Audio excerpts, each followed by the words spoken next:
All right, this is CR 2018-114770-001, State of Arizona versus Brittany Zamora. This is the time set for sentencing. Appearances for the record, please. Your Honor, good morning. Lacey Fisher for the state. And for the record, Your Honor, the victim attorneys for victim A's guardians are present and victim B's guardian is present. Thank you. Good morning, Your Honor. Belen Olmedo Guerra on behalf of my client, Brittany Zamora, who is in custody, sitting at defense table. Good morning. All right.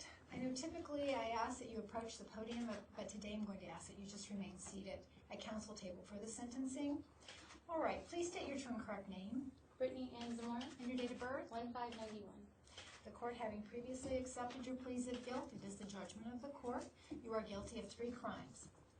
Amended count 1, sexual conduct with a minor, a class 2 felony and dangerous crime against children. The offense occurring in Maricopa County between September 1, 2017 through and including March 22nd, 2018 as to victim A.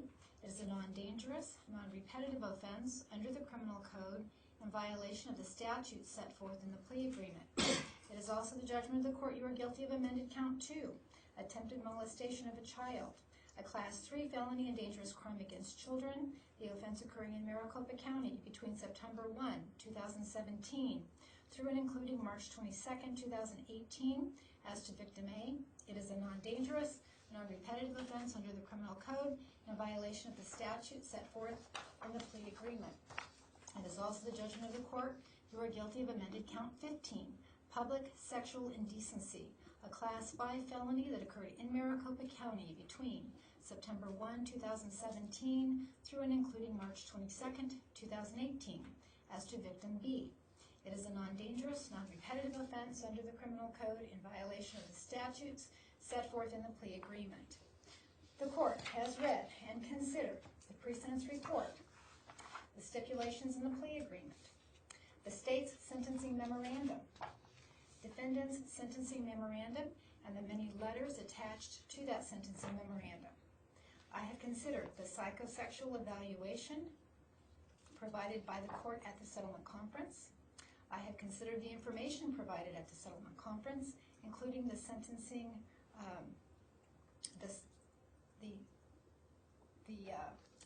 settlement conference memorandum, that was provided at the settlement conference, and the deviation request submitted to the state by defendant.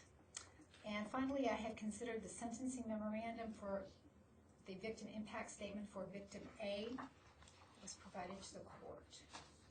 You have been in custody 478 days. Does that sound correct? Yes. All right. From the state. Your Honor, first, victim A's father's representative, Ross Richelsoff, would like to address the court. Yes. Unless Mr. Osborne would like to go first. Actually, we made an arrangement that I would go first. Thank you. Please come forward.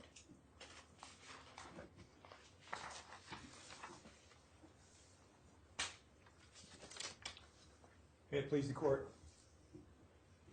Brittany Zamora, I represent the mother of victim A, known as Dee Joe in this case, and she's asked me to read this to you, her thoughts and what your acts have caused that. I feel that my son, victim A, has been severely physically, mentally, and emotionally affected by this traumatic experience. Brittany Zamora betrayed our trust. You betrayed our trust and changed my son forever. Before, he was an innocent child, and now you stole his innocence from him. Now he feels he's older than what he is, but he is not. He's still a boy. He doesn't know his boundaries now. You've damaged his perspective on women, girls, love, and people in general. He may never be the same. He's lost trust in himself. He's lost trust in those around him, those he should trust, his teachers. But he has all the love and support of his family, and together we will help him in every way possible to secure himself for the future. His life changed dramatically after what you did, Brittany Zamora. And he's having a hard time dealing with these changes of school, changes of location, geography, friends, and sports. Not to mention having a hard time dealing with cruel kids gossiping about him, social media gossiping about him. He can't sleep at night. His thoughts wander. He remembers what happened and how it affected him, and now how it's affected his family as well. It makes him angry. He doesn't know who he is anymore, and he's trying to find himself again. He gets a lot of headaches. He's depressed on almost a daily basis. He sleeps on and off during the day. He's stressed, anxious.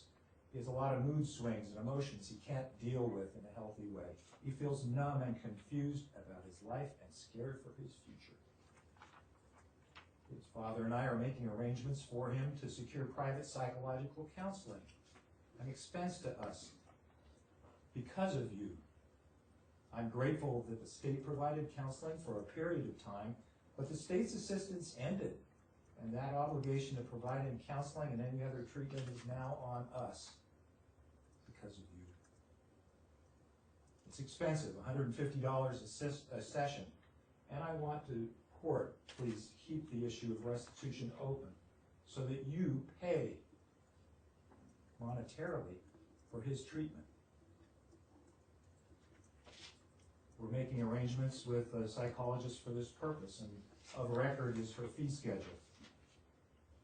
I could never have imagined also how hard it is to find counselors who are willing to help when there's a criminal or civil matter pending that they may inevitably become involved with.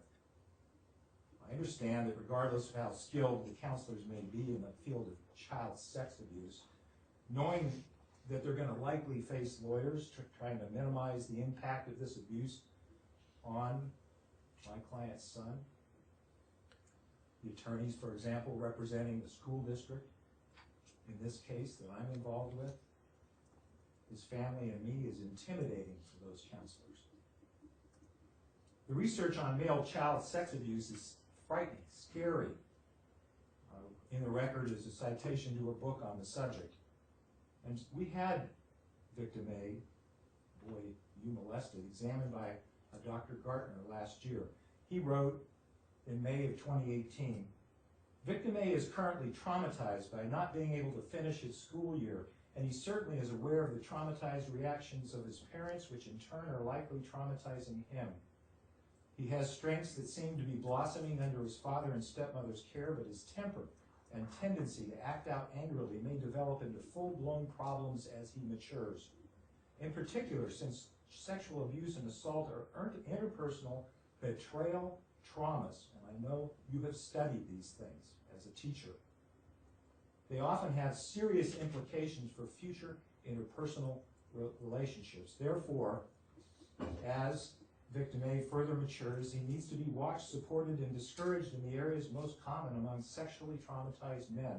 Difficulty having interpersonal relationships, especially intimate ones. Aggressive acting out when he loses his temper. Defiance against authority. Problems with keeping boundaries with others, especially those in authority or who are romantic partners. Addictions, compulsions, emotional numbing, sometimes alternating with inability to control emotional outbursts, an unusual need to control others, perhaps like you, difficulty with trust, self-esteem, and such symptoms as depression, anxiety, guilt, shame, low self-esteem, self-destructive or self-mutilating behavior, eating disorder, antisocial personality disorder, behavioral problems, and post-traumatic stress disorder. Within a reasonable degree of psychological certainty, these may lie in my son's future because of you. I hate you for what you did to my son and my family. We should not suffer for your sick pleasure, but we all are. I strongly feel that the plea deal is too lenient for you, but I support the plea deal and ask that the court award the maximum under the plea deal. You should never have children.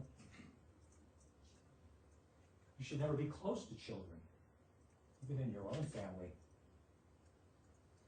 You're going to be almost 50 when you leave prison, as the maximum sentence is. And I hold out few hopes that you'll be truly reformed by then. I think you suffer from a mental sickness that will never go away. Society should be protected from you. And I think you should be more strongly punished as well. Punishment for yourself and to show others not to follow the path you follow. I'm also angry at those who say that they think abuse like this of a woman on a young man is somehow less serious because it happened to a boy and not a girl. They show those that think that way some of what's bad about you, Brittany Zamora. Maybe you found your behavior somehow less evil because you're a woman taking advantage of a boy. No good mother wants her children to lose their innocence like this before they're truly ready. No good father should feel differently. And every child, no matter their sex, deserves to enter puberty and adulthood free of monsters like you, what you did. I've had problems sleeping myself and interacting with family and friends. I feel depressed myself, cry at night when I'm alone. I'm so broken-hearted and mournful for my son and what he's had to endure with a teacher we all thought he should trust, but instead took advantage of him. We don't know to what extent of damages you've caused us, but I feel he'll suffer forever because of you. I've lost the joy in things. It's impacted my pregnancy, my enjoyment of my younger kids going to school. So, Your Honor, we ask you to please award the maximum sentence under the plea agreement in this case, and Brittany Zamora, we hope you spend many, many years in prison and may find rehabilitation, although we don't hold out those hopes. Thank you, Judge. And now it's my understanding that victim A's father's attorney would like to address the court, Russ Richelsaw. I'm Russ Richelsaw. I represent victim A's father and stepmother.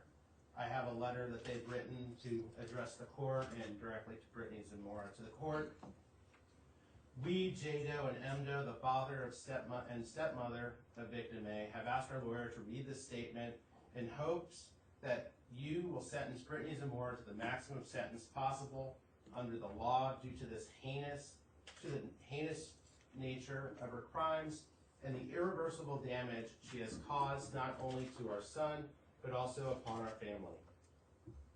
While we appreciate the efforts undertaken by the state to resolve this matter, we do not believe any prison sentence is long enough.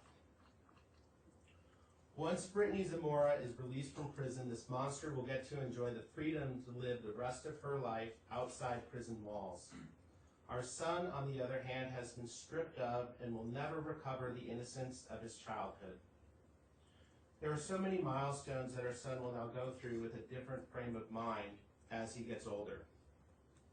He will miss out on so many important emotions and feelings when it comes to relationships with women throughout the rest of his life, all because his trust was betrayed by a 6th grade school teacher. Over the course of many months, this woman intentionally set out to groom our son for her own twisted pleasures under the guise of being a trusted teacher, caretaker, and school district representative. She offered to tutor our son after hours. She offered to babysit our other small children. Little did we know at the time, it was all part of an orchestrated plan to rob our son of his childhood innocence. Your Honor, this woman is a twisted monster and she belongs behind bars. In sentencing this defendant, please blind yourself to the fact that she is a woman and her prey was a young boy and not vice versa. If the genders were reversed in this situation, there can be no doubt that this defendant would more likely than not face a sentence closer to life behind bars than a sentence where she has the possibility of being released at a young enough age where she may still have a child of her own. This monster cannot be trusted around any children at all, period. She preys on the innocence of children. She knows how to manipulate and gain the trust of others around her with only a grotesque and disturbing agenda in mind. She is a disgusting human being who deserves no less than the punishment of spending the rest of her days in prison, which is the same time frame that we will have to endure the damage she has caused our son and our family. To Brittany Zamora, this is from the client's father. I hope you spend every waking moment in your prison cell thinking about the horrendous crime that you committed that got you behind bars. You stripped everything from my son, and now you will spend the rest of your youth and much of your adulthood in jail. You will be a registered sex offender. You will never work with children again in your entire life, let alone be any kind of teacher. I pray that you never have the blessing to have your own child. Know that you have brought nothing but disgrace and turmoil to your new husband and your own family with your vile and disgusting behavior. I hope you rot in your prison cell for at least the next 236,520 hours, and you spend every one of those hours praying for forgiveness for the horror and pain that you have caused us. Brittany Zamora, I need you to know this. My son will grow up, have a good life, get married, and have children of his own. I will not allow you to interfere with my son's life any further. Throughout history, good has always triumphed over evil. You are just another dark shadow, and as a family, we will defeat you. We will not allow you to hold our son back or continue to drag him down any longer. Your Honor, with this sentencing, we are hoping that you will give new meaning to the phrase, justice is blind. We are hopeful that your sentence will help close this awful chapter of our lives and bring to public light the fact that no matter the gender, when it comes to sex crimes against children, a child is a child. And no matter the predator, male or female, the damage caused is the same, and justice will come down harshly so the new wave of predators will think twice before acting in such a horrendous manner. We believe it is time that a judge stands up for children when they have the power to. Too many have come and gone through the criminal justice system with lenient consequences. It's time for a change so the children of this world can be just that, children. Sincerely, the father and stepmother of victim A. Your Honor, we're asking the court to find that the aggravating factors laid out by the prosecutor in the state sentencing memorandum substantially outweigh the mitigating factors presented by the defense, and that you sentence Brittany Zamora to the aggravated term of 27 years in prison. Thank you. Thank you for your statement. Thank you, Judge. And now victim B's guardian would like to address the court. Yes, Would you like her at the podium? yes, please. Thank you.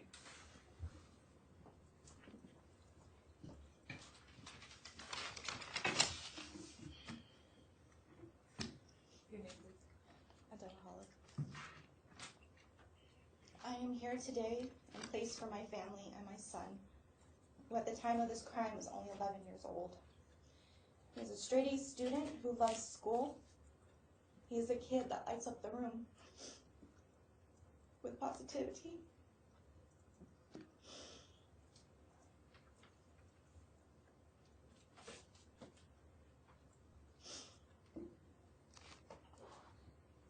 Take your time.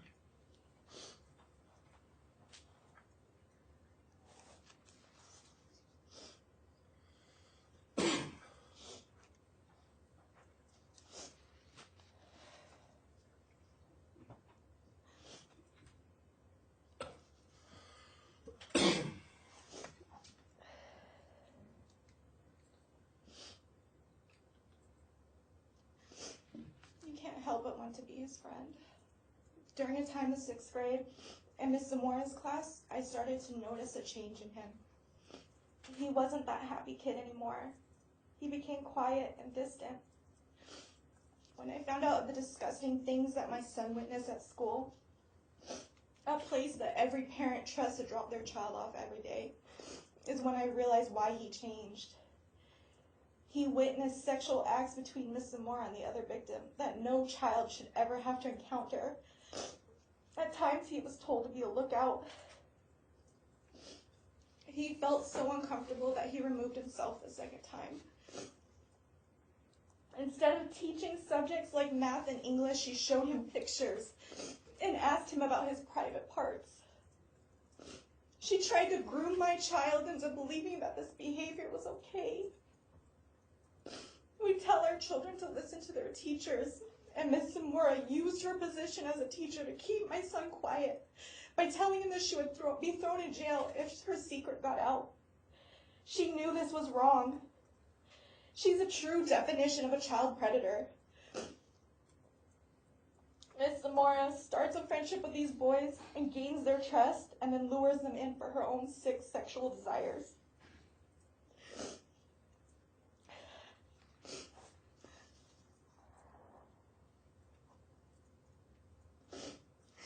Everything she did was strategically planned for only one outcome: sex with a child.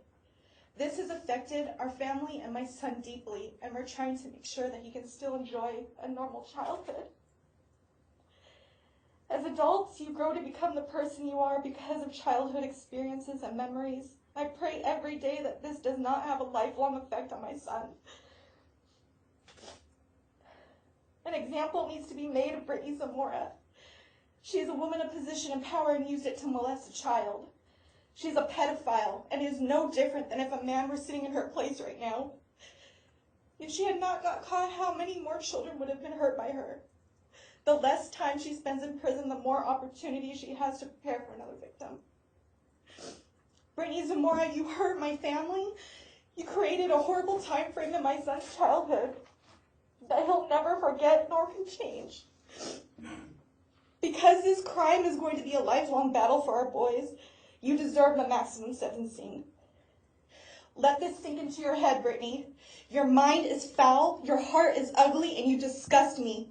You should be embarrassed and ashamed of yourself. You deserve to leave prison at an age where you cannot bear children of your own. You deserve to spend the next 27 Christmases alone, the next 27 birthdays alone in your cell with no family and no friends to comfort you. Brittany Zamora, your secret is out. The world knows you are a child molester. And while you sit in your cell and think that maybe things will get better, they won't. You are forever labeled a child molester, and everyone hates a child molester.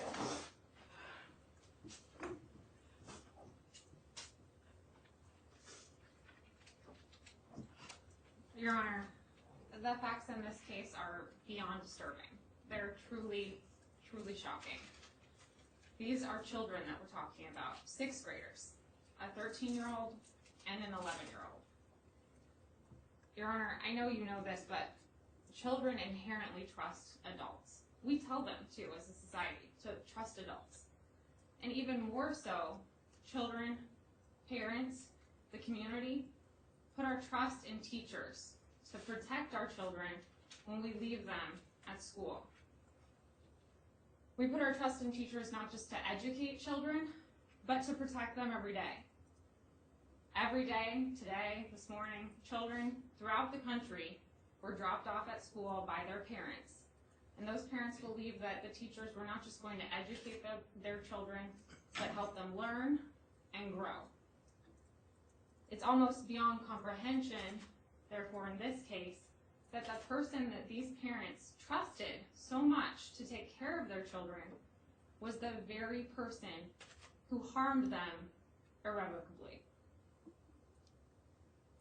It's undeniable the violation of trust that this defendant committed while she was in such a position of power.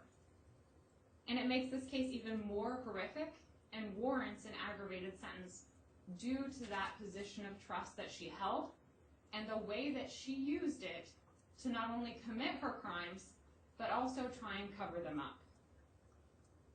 Beyond the impact that this is going to have on the victims, which is undoubtedly immeasurable, it has also had a substantial impact in the community.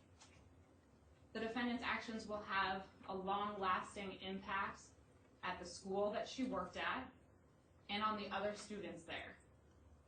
It will have impacts on the teachers there and beyond that, schools throughout the community, throughout the teaching profession as a whole.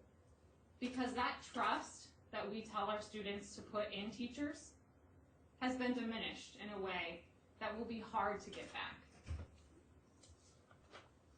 As to the impact on the two children in this case, I think their representatives succinctly talked about how this will have profound and everlasting impacts on them.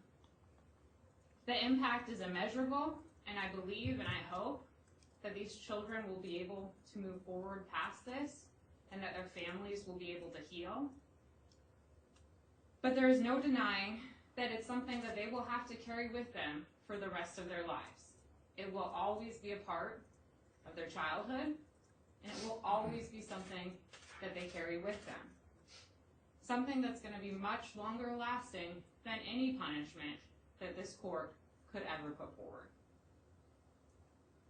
As an aggravating factor, the young age of these victims also cannot be overlooked. Anytime we see a case where an adult preys on a child, that's something horrific and something to be taken very seriously. But these children were particularly vulnerable, only in the 6th grade. And that's an aggravating factor that the court must consider. The defendant's conduct itself was incredibly aggravating. The defense in their mitigation wrote, and I quote, "Brittany is a good person who made a mistake." Judge, this was not a mistake. This was not a momentary lapse in judgment or a singular incident.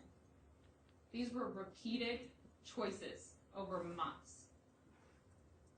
Repeated bad acts with multiple young students. The defendant chose to engage in sexual intercourse with victim A on multiple occasions, in her classroom, outside of the classroom, picking him up from his grandparents' home. Make no mistake about it. This was not a spur-of-the-moment thing. This was not a one-time drunken incident, nor was this someone who just got caught up in the moment. These were planned, repeated bad acts. And while I recognize that the defendant accepted a plea, and that is part of a mitigation factor of acceptance of responsibility, I think that's significantly diminished when they characterized what she did as some sort of mistake, because it was anything but a mistake. Not only had the defendant been planning these acts for months, which is evidence from the text message conversations that she had with these children, but it's also evidence afterwards when she took extreme lengths to try and cover up what she did. Everything from telling these children not to tell on her, not to come forward, to harassing the victim's family afterwards, begging them not to go to the police.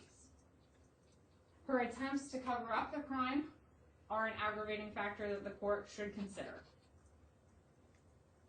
Finally, again, Your Honor, as I noted, while acceptance of responsibility as well as the defendant's family support and young age are recognized mitigating factors, I think it's important to note that the only reason the defendant was caught and is sitting here today is because victim A's parents were monitoring his cell phone. This is not a circumstance where she saw the errors of her ways and tried to stop what was happening. In fact, it was the exact opposite. As you just heard from victim B's guardian, after repeatedly sexually abusing victim A, the defendant began to groom victim B, an 11-year-old child, for her sexual purposes. She engaged in sex with victim A while having victim B watch and act as a lookout, and she showed victim B pornography and asked him sexual questions. If victim A's parents had not discovered what the defendant was doing, there is little doubt that there would have been even more victims in the defendant's already considerable wake. Judge, as you know, the plea allows for count 1 a sentence of between 20 and 27 years in the Department of Corrections. Count 2 is a stipulated sentence of lifetime supervised probation with all sex offender terms, computer usage terms, and registration, and the same can be said for count 15. As to counts 2 and count 15, I would ask that you follow the terms of the plea and sentence her to the lifetime probation after she's released from prison with the stipulated terms, the fines and fees, and the registration. As to count 1, Your Honor, the state believes an aggravated sentence of 27 years is appropriate. I outlined the aggravating factors in my written sentencing memorandum, and I just briefly discussed them with the court, but they include harm to the victim, the defendant's abuse of her position of trust, the victim's young age, the defendant's attempts to cover her crime, and the need to protect future victims and deter future similar conduct. As I stated before, while there is mitigation that the defense has put forward, including family support and the defendant's young age, as well as her acceptance of responsibility by taking a plea, I think those are strongly outweighed by the aggravating factors in this case. While the state does not dispute that taking a plea signals acceptance of responsibility, the message that defense has sent through their sentencing memoranda minimizes that. In the memoranda, the defendant blames everyone for what happened except herself. She in fact goes so far as to blame victim A for his, quote, sexual advances that she could not turn down. She blames the school and the principal for what are in actuality her bad actions. Your Honor, given all of the factors that I've outlined, 27 years in the Department of Corrections is the appropriate sentence in this case. I would ask that the court retain jurisdiction over restitution for both victims. Thank you, Judge. For what period of time? The court was contemplating 750 days. Do you believe longer than that is necessary? I believe 750 days is sufficient. If the parties need more time or the victims need more time after that, they can notify the court. Okay, thank you. Counsel. Yes, Your Honor. We do have family that would like to speak. Certainly. Can I have a moment? Yes.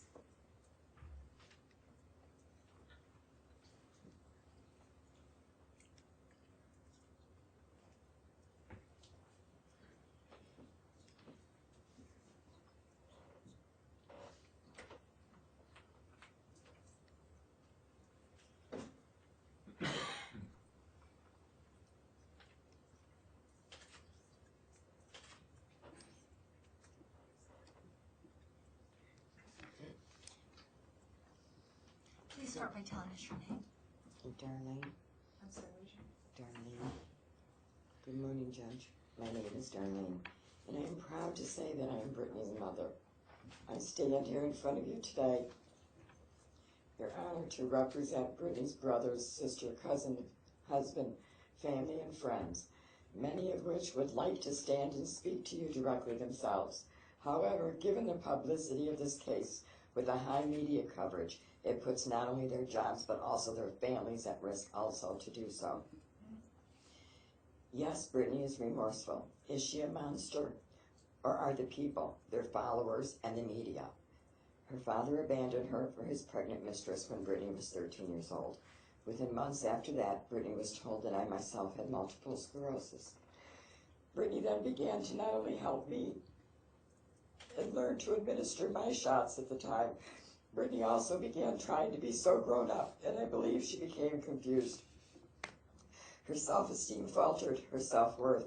Her idol, her dad, left her with no explanation. He denied Brittany was his daughter when questioned by the media, stating he was her father's brother and that her father had died. Throughout her teen years, she began working part-time at first, then into full-time, as she also threw herself into her studies. She never was one to party, drink, or smoke. She wanted to prove to herself that she was worthy of something. She earned her bachelor's degrees with many honors and 4.0. Brittany married her best friend, and then she continued to earn her master's degree again with a 4.0. Intelligently, she excelled.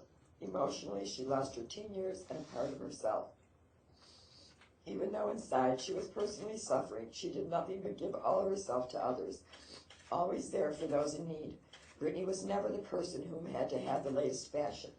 She was very frugal and appreciated anything she had and worked very hard to accomplish being the beautiful human being that she is. Her risk assessment proved she would never be at risk for this offense again, that she needed counseling. So let's not forget the term rehabilitate. I do believe due to the media coverage, she has been given an unfair advantage by preconceived ideas to the public.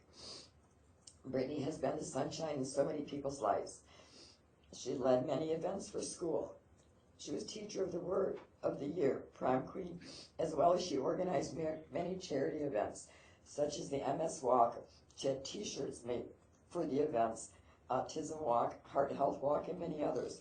Her thoughts and actions were always to help others. Even her time here in jail, she was helping others to learn in order for them to pass their test. She held Bible study group every AM.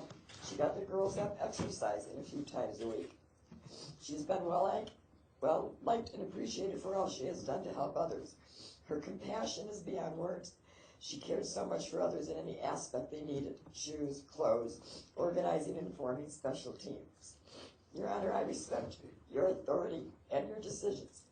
Please understand, this is not a monster. She is a beautiful person with the kindest heart ever. Hopefully you can see through her characteristics, letters, and the true person she is.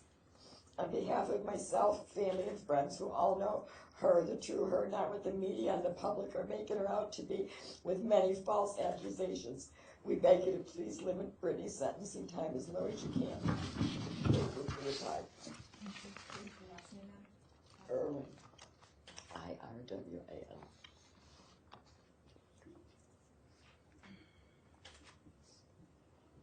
We have one more, Your Honor. Yes.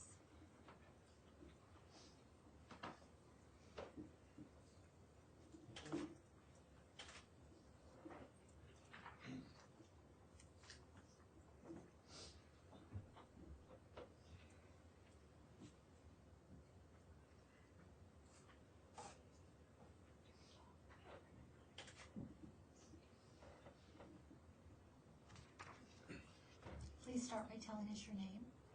My name is Chris Barnum. Good morning, Your Honor. I first met Brittany when she was 14 years old and have been a part of her and her family's life ever since. This was a very difficult and tumultuous time in her life. If facing all the challenges of becoming an adolescent wasn't enough for Brittany, she had her strength tested to its fullest capacity when her father had an affair, cheated on her mother, and resulting in a subsequent divorce shortly thereafter. This had tragic consequences on Brittany as she was suddenly thrust into regression, having to try to comprehend the inconceivable act that her father had committed, and to make sense of the destruction of her world in its wake. Not only did she lose her faith and trust in humanity, she had lost her best friend, her advisor, and her security. She lost her self-worth and her self-esteem. She poured herself into her schoolwork and studied feverishly way into the night, just to keep herself busy and her mind occupied. It was a constant effort for her to keep herself from having to face the harsh reality of the emotional scarring going on within her from the breakup and loss of her father. And to make it worse, he made little or no attempt to contact her. And even when he did, it was sparingly and only with his new girlfriend and their baby along for the visit. This only occurred for the first few years, and then she was totally abandoned by him. Brittany became withdrawn and depressed, but always tried to put on a smile and on her face, hiding her suffering inside. I believe that a part of Brittany died when she lost her father. And out of denial, her spirit froze in time, and inside, she wanted to be that 13-year-old girl forever. Although a poor substitute for normalcy, it was a safe and a happy place for her. As time went on, she continued to excel in school and on to college with too many degrees and accommodations and awards to ever mention. Despite the crippling effects of an anguished heart, she met a man that she loved and married. Besides being there for him and her family, she was a rising star in a successful teaching career that finally gave her some traction and fulfillment. Even with all of that, she found time to coach girls volleyball, girls basketball, and donate to the less fortunate. Even worked in a soup kitchen on the holidays. If the cause of justice is to exact fairness according to the balance of moral rightness, then I believe a person's total core value should be a mitigating factor when we as flawed humans ourselves decide the fate of another human being. The person you see before you here today, Brittany, is a loving, caring, compassionate woman that has an emotional, crippled heart and mind, that has a superhuman ability to succeed, and with determination and dedication and the proper mental and emotional support through rehabilitation, she will be an amazing asset to society. And it would be an epic tragedy to just throw away this beautiful life. In all humility, I stand here in desperation, pleading for latitude and leniency to whatever extent you have in your heart. I ask that Brittany be evaluated by her spiritual and core values as a person. I ask that even though a frenzied media, hungry for a story, and an angry mob of people spurred on by the sensationalism, stand ready to scourge their victim, that you will take a moment to find compassion and understanding in your heart and make a decision that is fair and humane in the eyes of God. I ask for the court to guide her with care and love instead of imposing a harsher sentence of more prison time. Yes, I am a Buddhist, and I truly believe in karma for our thoughts and actions, and the need to accept our part in extending a hand out to help others elevate their consciousness with understanding and compassion. Thank you, Your Honor, for your time and patience. May God bless you always. Thank you, sir.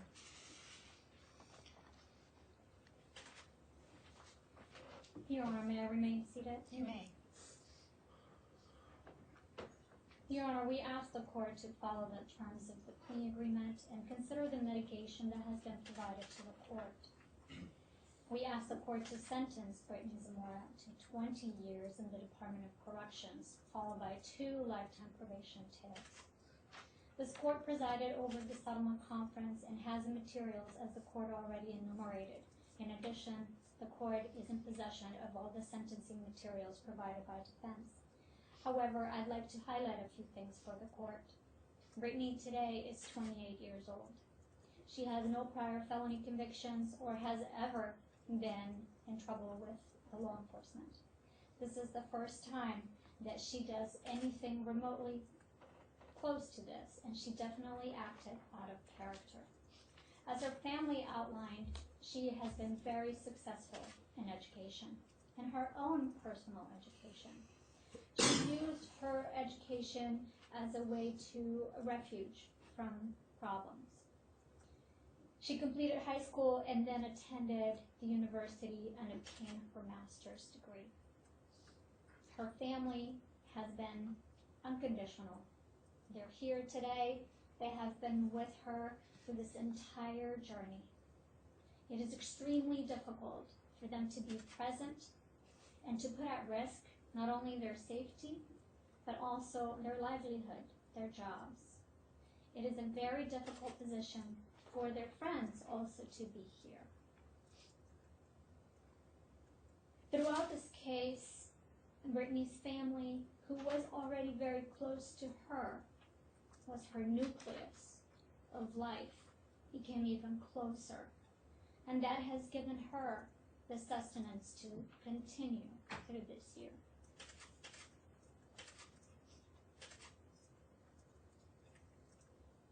The court is in possession of all the character letters from her family. I had to go through each letter and remove their addresses, phone numbers, and all the identifying information. Some of them even requested that I remove their last names, just because they're terrified of what the repercussions could be for all of them and their families.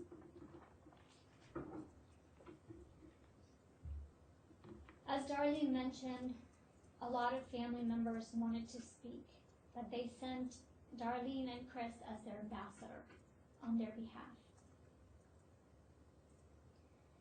One common thread that all the letters have is Brittany's character. They all outline how well loved and respected she has always been.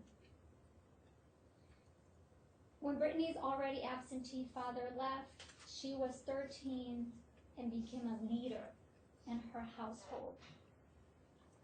She started working multiple jobs to contribute financially.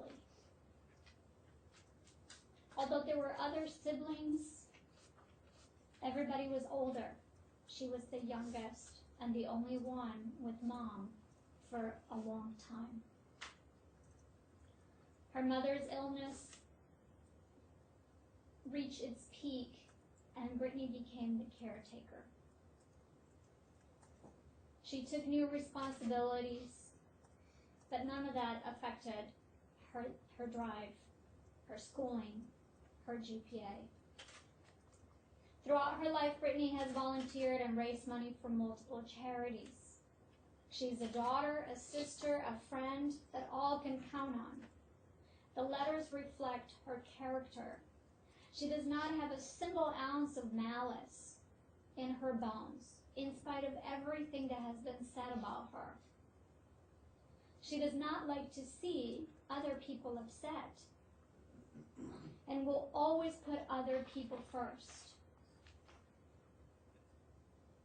During this case, as her attorney, I recruited mitigation specialists, data analysts, and psychologists to conduct research and develop mitigation. Everything has been provided to the court. The data research revealed strong data, and it was presented to the state in an effort to reduce the original plea, but it was not successful. The mitigation was also developed, but it did not make a difference for the state. A psychologist conducted a psychosexual evaluation that included a polygraph, which is called a lie detector test. The entire assessment revealed the truth about Brittany. She's not a monster. She does not have any interest in children. She was found to have anxiety, depression, and a compulsive disorder because she likes things to be organized. Although the headlines in the media have misled the public about her true nature, there was not a plan. She did not plan this. And I do stand by my statement that she did make mistakes.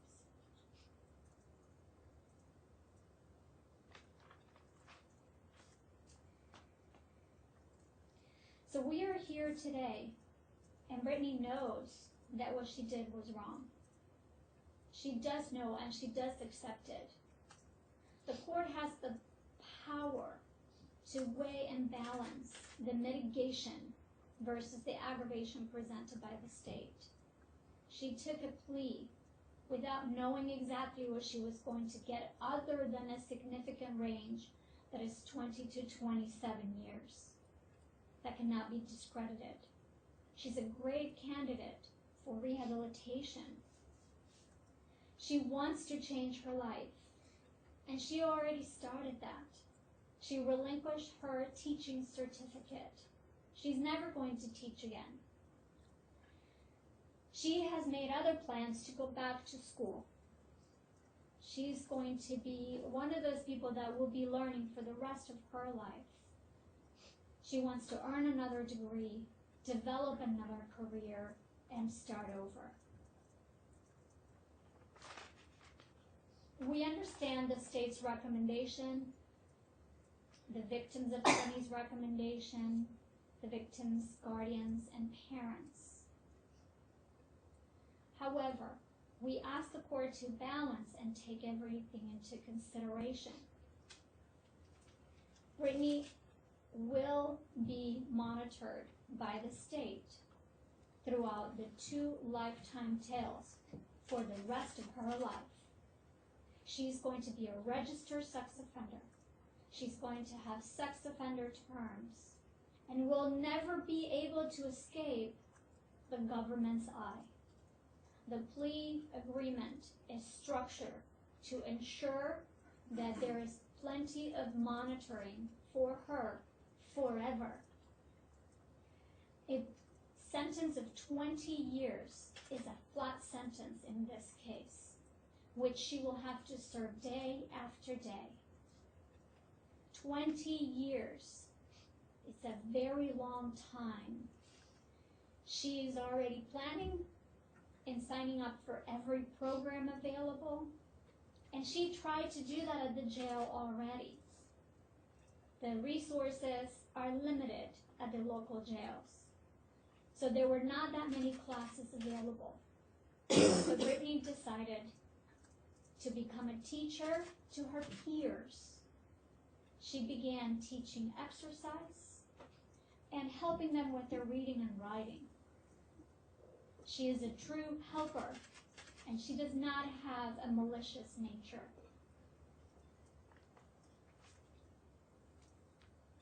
The pre-sentence report also has taken everything into consideration. The pre-sentence report indicates that they feel appropriate a presumptive term, which is 20 years. The minimum for this type of crime was never made available to Brittany. It is built already, starting at the presumptive, leading to the aggravation. In terms of restitution, we understand that things are not tangible at this time.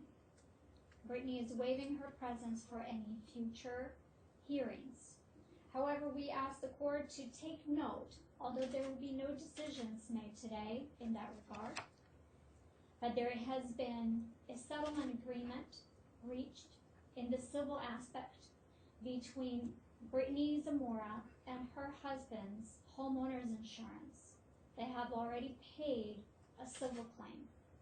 In addition, there is a $2.5 million claim that is still outstanding between the victims and their attorneys and the school district.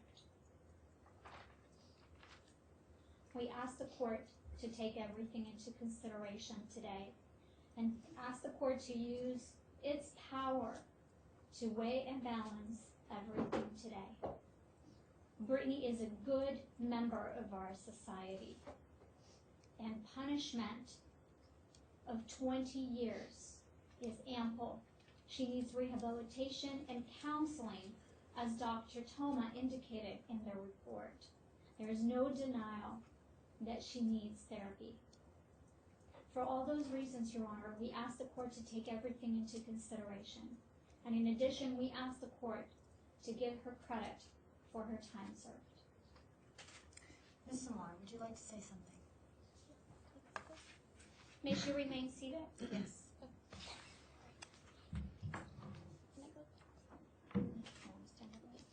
She would like to reach the podium, Your Honor. Certainly.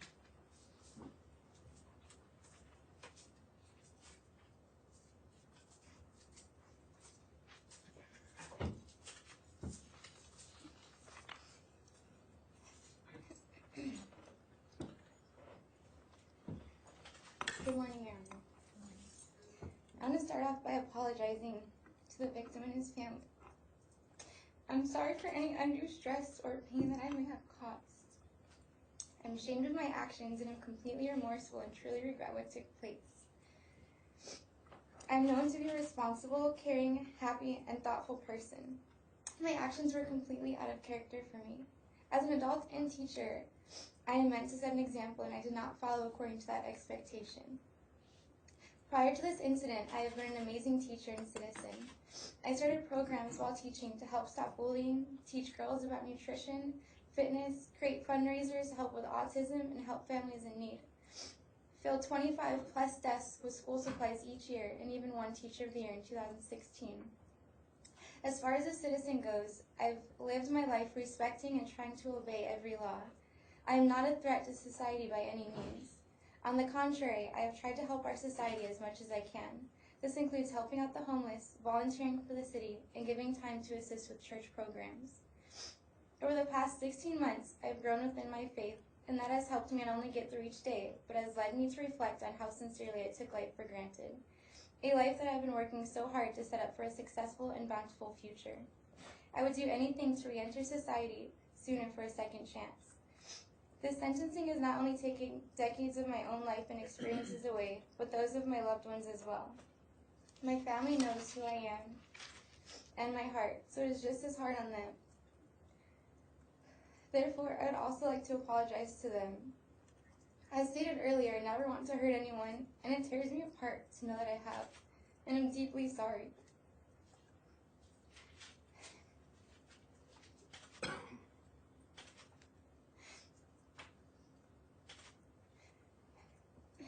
Going forward, I would like to attend counseling and all other required courses.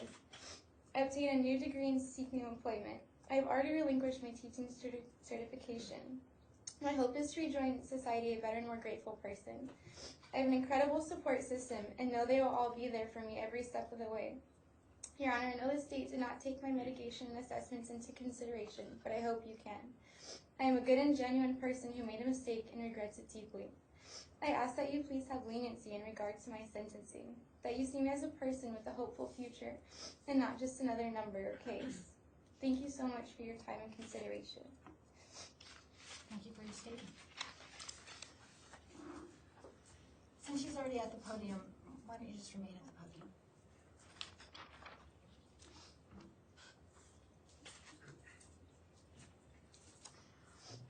All right, the court has considered the nature and circumstances of the offenses.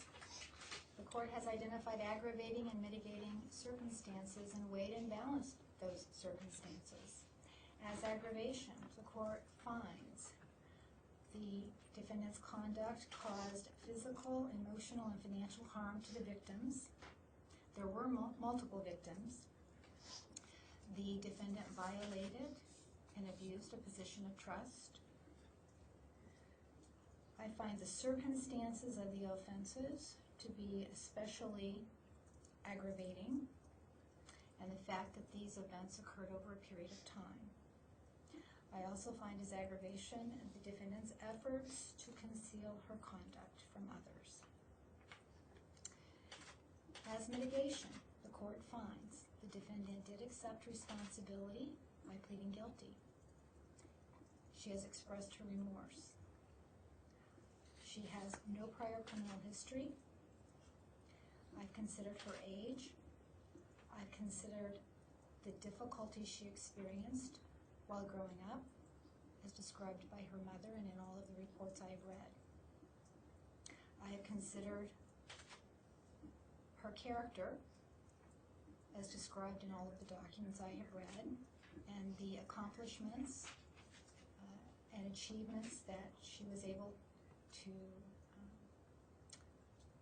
complete prior to these events. I find that she has community support, she has family support. I have also considered the information in the risk assessment, and that includes some mental health issues as described by her attorney.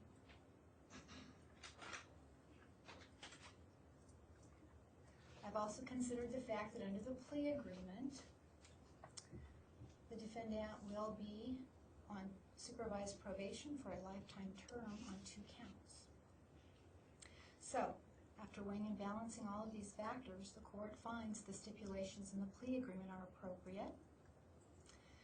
I'm going to order that the defendant register as a sex offender as to all 3 counts. I'm going to order that restitution remain open on all 3 counts for a period of 750 days.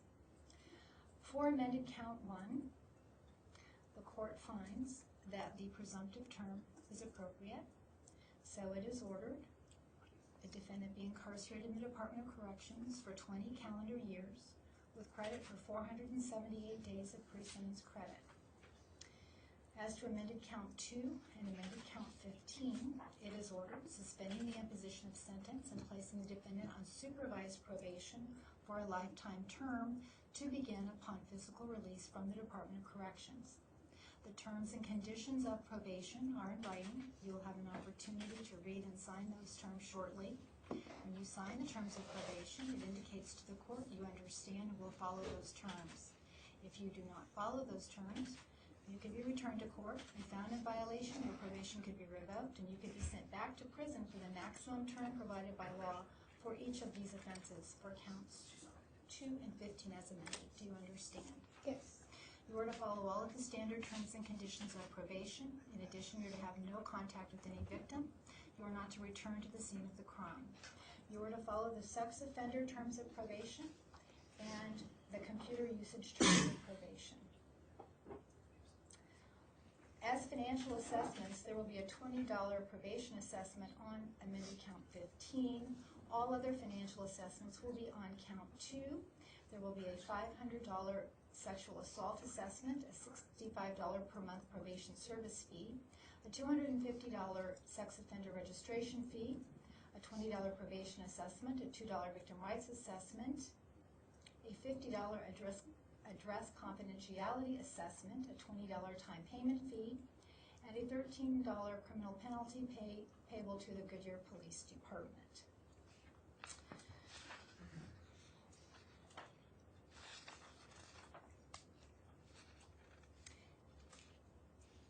As provided in the plea agreement, it is ordered that counts 3 through 14 are dismissed. Do you have any questions about any aspect of your sentence? No. You have 90 days from today to file a notice of post-conviction relief with this court. You have the right to have an attorney represent you. If you cannot afford an attorney, one will be appointed for you. If you cannot afford the necessary records and transcripts, they will be provided for you at no cost. Do you understand? Yes. Counsel, is there anything else from the state? No, Your Honor, thank you very much. Counsel, anything No, else? Your Honor, thank you.